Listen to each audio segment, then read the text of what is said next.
Adanya uji kompetensi ini karena dalam sistem pendidikan terdapat lembaga pelatihan yang menyiapkan individu untuk memiliki kompetensi sesuai dengan kualifikasi atau keahlian, dan kompetensi tersebut dipastikan dengan adanya uji kompetensi yang dilakukan. Adapun tujuan diadakannya uji kompetensi ini, yang pertama, siswa dapat melaksanakan pelayanan dan administrasi yang baik di apotek dan instalasi farmasi rumah sakit. Kedua, siswa dapat mengetahui cara meracik sediaan farmasi yang baik. Dan yang terakhir, siswa mendapatkan rekomendasi kompeten pada unit kompetensi yang diujikan. Sebelum lanjut, saya akan menjelaskan sedikit tentang apa itu resep. Jadi, resep adalah permintaan tertulis dari dokter kepada apoteker untuk menyiapkan, membuat, atau meracik obat serta menyerahkan kepada pasien disertai dengan swamedikasi. Berikut ini adalah salah satu contoh resep dokter, dan di sebelahnya ada screening resep, yaitu memuat tentang kelengkapan resep, usul, keterangan si zat aktif, usul perbaikan, referensi. Dan berikut ini adalah contoh perhitungan dosis beserta perhitungan persentase resep. Selanjutnya di sini ada tabel penimbangan bahan yang memuat tentang nama bahan obat, pengambilan bahan obat, jumlah, expired date, golongan obat, dan juga khasiat. Here are the tools.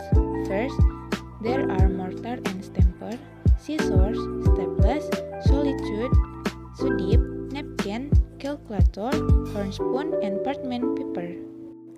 The material is rifampicin, isoniazid, pyridoxine, and equal.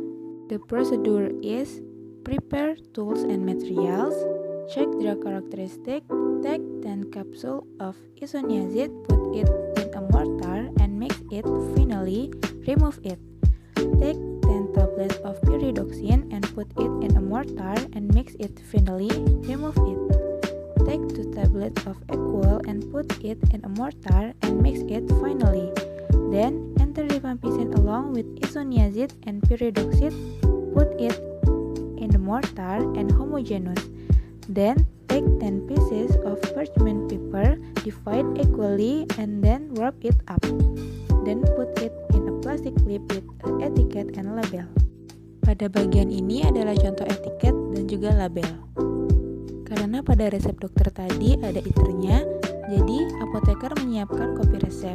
Kopi resep atau salinan resep adalah salinan yang dibuat apoteker di mana obat berdasarkan resep asli dari dokter. Berikut ini contoh sediaan puyer yang sudah jadi dan sudah siap untuk diberikan kepada pasien.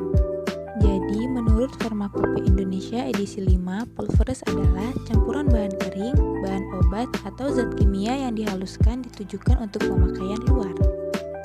Selanjutnya ada form jurnal permintaan depo rawat jalan, perhitungan, tabel penimbangan bahan, alat dan bahan, prosedur, etiket dan label, serta gambar sediaan salisiltal 3% seberat 25 gram yang sudah jadi. Jadi kesimpulannya, dari resep yang diterima dan permintaan depo rawat jalan tersebut menentukan bahwa resep tidak overdosis sehingga bisa dibuat dan aman diberikan kepada pasien.